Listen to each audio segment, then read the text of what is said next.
Hello, friends. Welcome to the Living Truth Podcast. This is Kristin Carey, and I am continuing my conversation with Stacey Smith. If you haven't already heard part one of this episode, please go back and listen to that. Stacey is the Chief Clinical Officer at Daring Ventures. She's an EMDR certified therapist and a trainer for APSATs. She's also a CSAT. She has so much experience, and we are talking about her passion to help the coupleship after betrayal. In part one of this episode, we talked about attachment and attunement.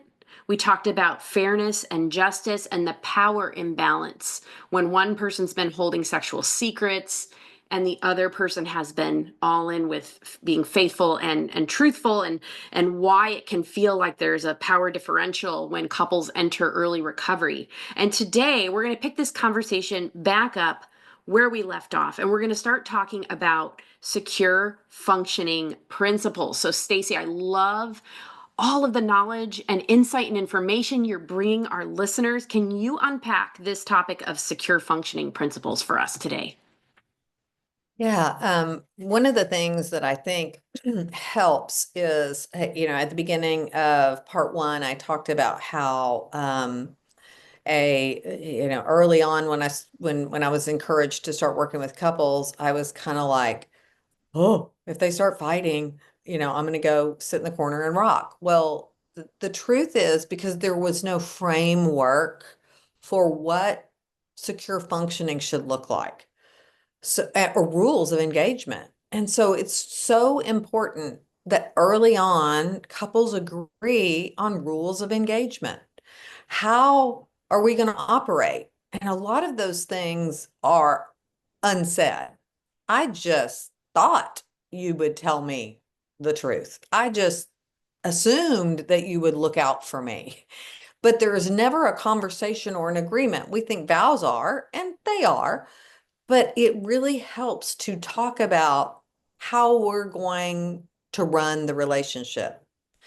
So I call those secure functioning principles. And so does Stan Tatkin, which I've been talking about from the psychobiological approach to couples therapy. And all this is based upon our nervous systems and how we respond and how we feel emotionally safe in our nervous system in dealing with each other.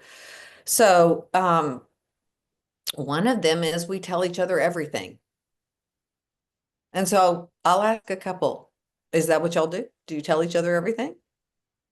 They'll look at each other, and if there's been all this betrayal, that is a rift. That is a rupture in the relationship because there is a understanding. We're going to tell each other everything. That's just what we do in relationship. So we start to agree even after betrayal. All right, we reset. Are we in a relationship where we tell each other everything, even if it's uncomfortable? Kristin, what do you think? I'm putting you on the spot here. What do you think most guys say when they say, why didn't you tell your wife the truth? Because he knew it would devastate her. That's right. And he was And trying to protect her. I know that's what a lot of them say is I'm trying to protect her. that's right. And then when you ask a partner Mm-hmm. about which is more hurtful, The lies. The lies are the deception, and the altered reality he was living is often more devastating yes, than the sexual behavior. right. Barb Steffens found that out early in her research that it was like upwards to 70 to 80% of the women that's the lies were the damaging factor. And the guys, the betrayer did not think that it was this information will devastate her, but it's really the lies. So again, we have to agree that we tell each other everything, even the uncomfortable things.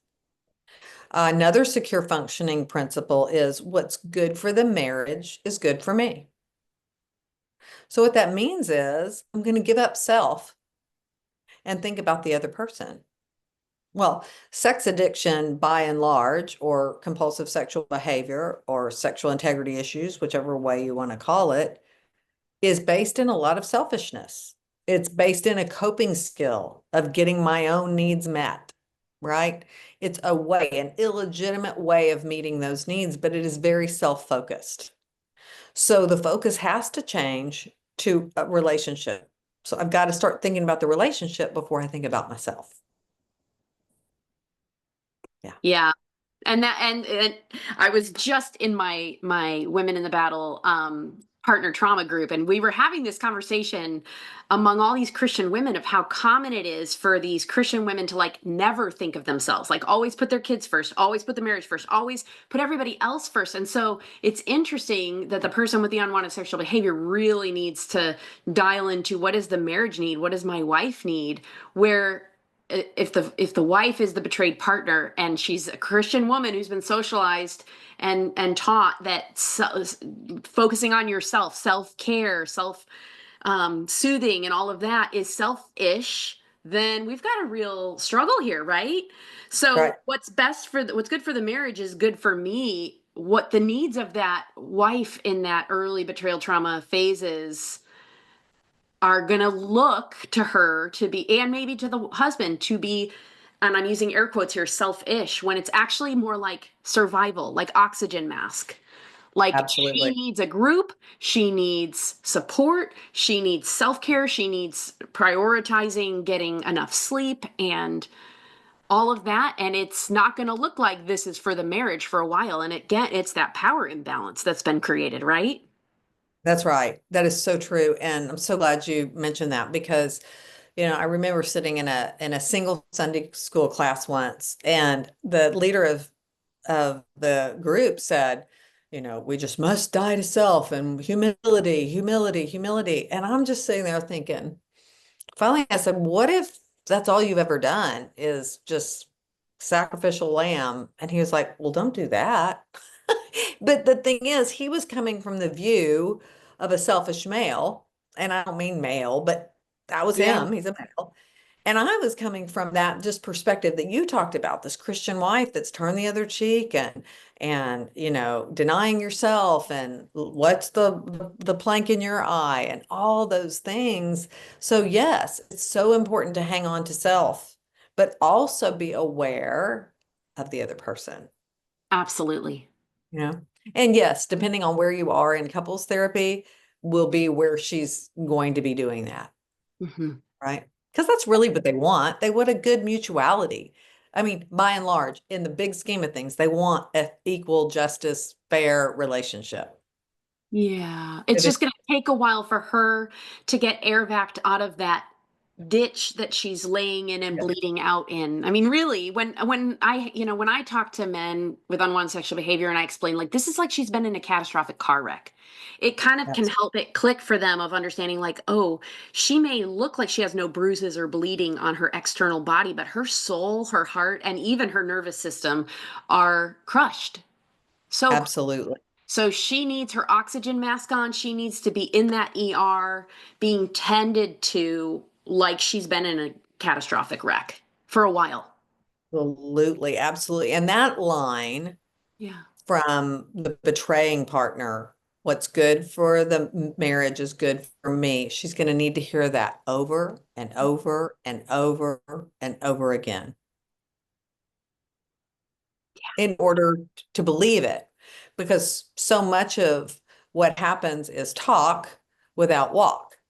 Yeah. So she's going to have to hear that over and over again and see the walk where the betrayed partner is going to be doing that, like where he's making that evident in what he does.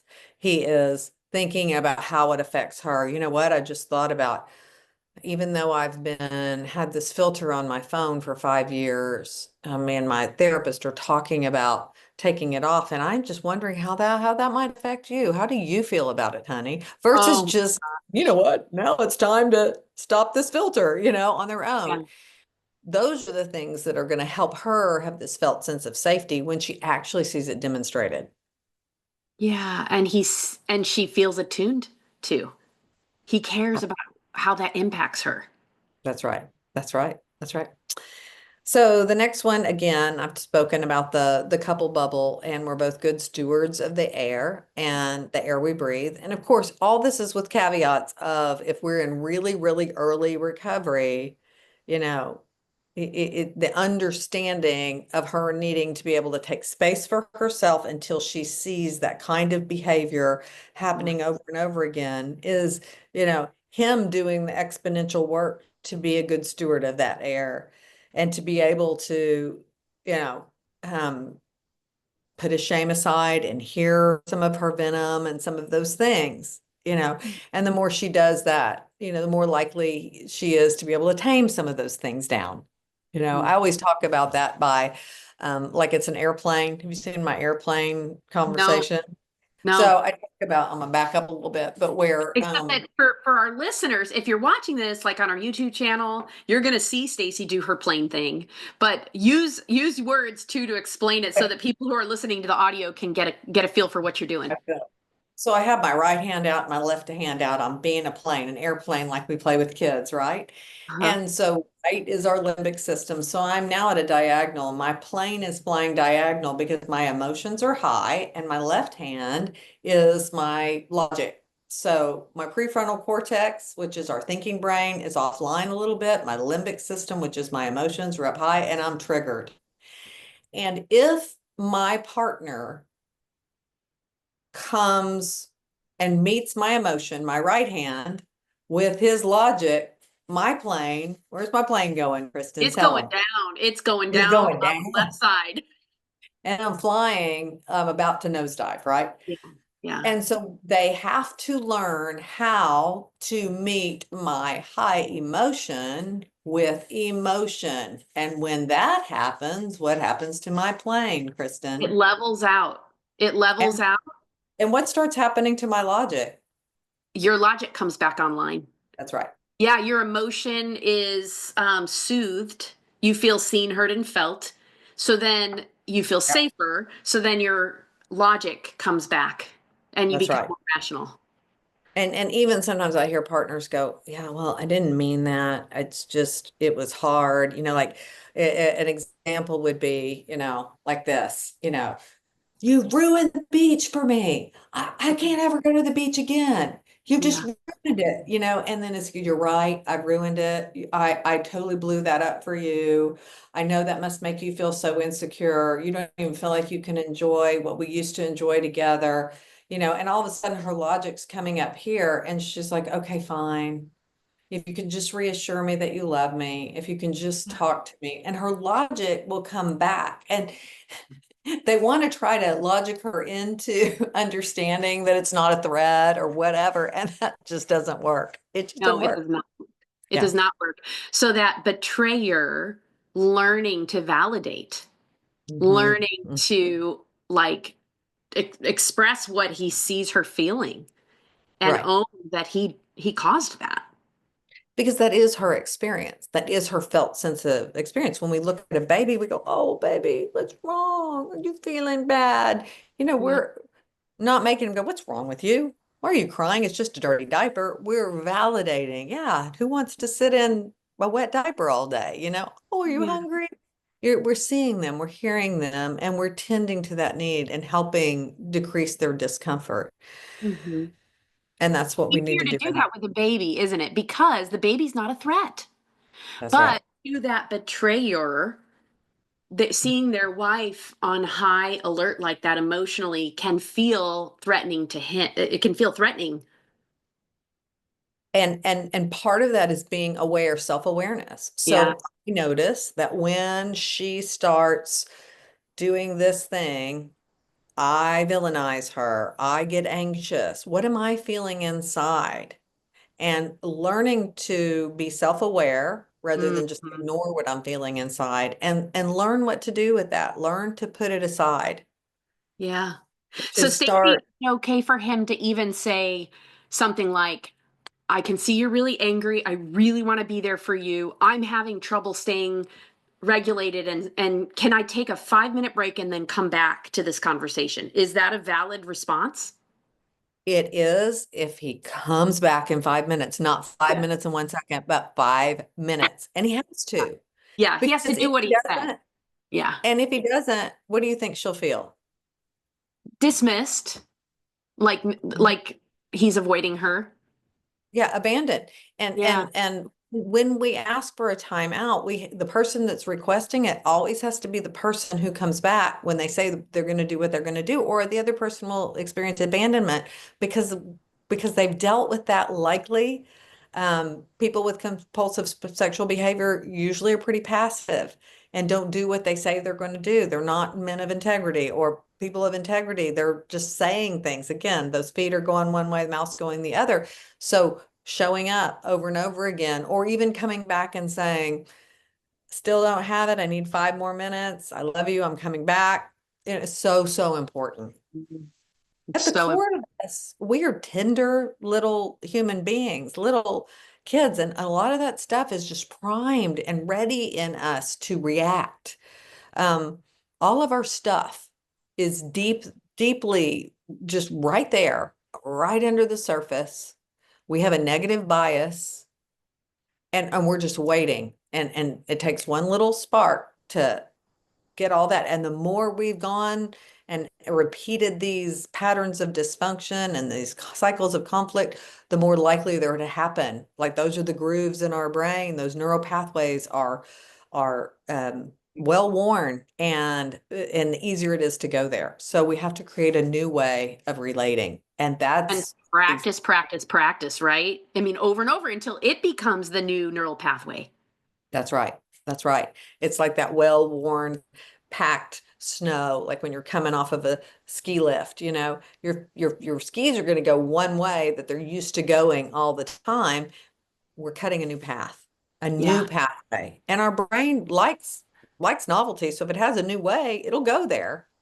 Just needs to Yeah. happen, right? And that's what education is about. And it It is. takes time, Kristen. It takes time It does. because you know, and practice. And sometimes people are frustrated because it's like learning a new language, and they're like, Yeah. well, he doesn't really feel it. He's just repeating what you're saying, but it takes that to learn it. Yeah. Yeah. Okay, so I think there's more secure functioning principles, right? Yeah, That we I've got. covered them here and there. I Yeah, mean, okay. mainly it's just, equality and that we repair ruptures Yeah. quickly, that we're able to come to each other and repair any kind of rupture quickly. Um, uh, Justice and fairness, again, and that home is the coupleship. Home is the place we come to get our wounds licked, the Mm. safe place where we land. And I'll ask couples, is this a safe place? And they're like, no, no. Do you want it to be? Yes. Okay, then what do we need to do to make it that? Yeah. Yeah. Tell me about the relationship killers that you tend to see. Yeah. Self-focus is one of the things, versus prioritizing relationship. And again, right now I'm speaking to the betraying partner, Yeah. most of the time. And then couples who've been in recovery for a while, they've had disclosure, they've seen patterns of behavior that are good, then I'm going to talk to a partner about focusing on relationship. I'm going to ask them what their want and what their goal is, and I'm going to encourage them to go toward coupleship focus. Like there Mm. is another human being here. Or do you want to Yeah. punish him the rest of your life? I mean, is that really what you want? Is that, Oh, I that's know I said easy to that. get stuck in that. No, it's true. And Stacey, Yeah. I mean, I personally think, based on what I've seen in my own life, that especially if we have a lot of trauma from our growing up years, or if we experience betrayal in our family of origin, it can be really easy to get stuck in that phase where we just want to self-protect and we Mhm. don't want Mhm. to move forward. And that is That's right. we're selling short what the relationship could become if we were willing to do some of that deeper work on our own histories of betrayal that are getting lit up like a Christmas tree because of the current situation. Absolutely. It's a risk. Being in relationship is a risk, and it is scary. Yeah. It's a hard turn in recovery to get there, but it's one that has rewards for sure. Yeah. Yeah. Yeah. Another thing I see is fighting with each other versus collaboratively approaching conflicts. So it's being, fighting with each other about what I think, what I feel, versus just coming together hearing each other, trying to solve a problem mutually together. Yeah. And so couples fight about issue X. It was this way. I remember it this way. I know your words. And no, I didn't do that. It wasn't this way. And I can go to town just fighting and fighting and fighting over issue X. And our memories are not good. Again, they have a negative bias and they're not reliable. So, so I lead couples not to fight about what was said, but how it made me feel. Mm. So we have a talking format, which says, when you said, um, I hate it when that happens. What I made up about that was, and so the great thing about saying things that way is the benefit of the doubt is there. You're not saying you did it, you did it. You're saying, oh, there could be something else I'm making up about that. Maybe it's true, maybe it's not. But you're giving that's a real graceful statement. And then about that, I feel so sad and so scared. And then a request. What is it I need from you? What is it I need from you? And so we're coming vulnerably. A lot of times I'll say, how do you feel? And people say, well, I feel like he. I'm like, no, you don't answer how you feel by like he. Recovery is about digging into how you feel and being vulnerable about that. And vulnerability is really a superpower. And it's hard for people to say, well, I don't want to be vulnerable like that. I'll get to be chopped liver. No, you don't have to let yourself be chopped liver, right? It is saying what you're experiencing, right? And understandable, some partners are scared that they're going to get shut down. But if you have a counselor you can trust to help mitigate that, that's the goal. Also lacking respect as we're fighting, lacking respect versus mutuality. True mutuality is it's good for me and it's good for you. It's good for both of us. That's what's fair. Yeah. But when I see couples do that lack of respect thing, it's a deal killer. It will kill the relationship. Also, just reacting, recognizing when we're reacting versus Mm. responding to what's going on. That's Okay, when how can you tell when it's a reaction instead of a response? Well, number one, my limbic system is going to be in charge. Right. I'm not thinking first. Yeah. The response is usually thought out by the prefrontal cortex. How do I want to respond to that? You'll know it in your nervous system. A response comes from a grounded place. Mm. That's so key for people to even learn what that feels like to come from a grounded place, right? That's It's a right. big part of the whole recovery process for partners and addicts, isn't it? Yes, yes, yes, for sure. Big Mm. deal. Stacey, is there anything else you want to say about self-protection and the tendency we all have to self-protect in our relationships? We are fearful. Yeah. Fear will take us there.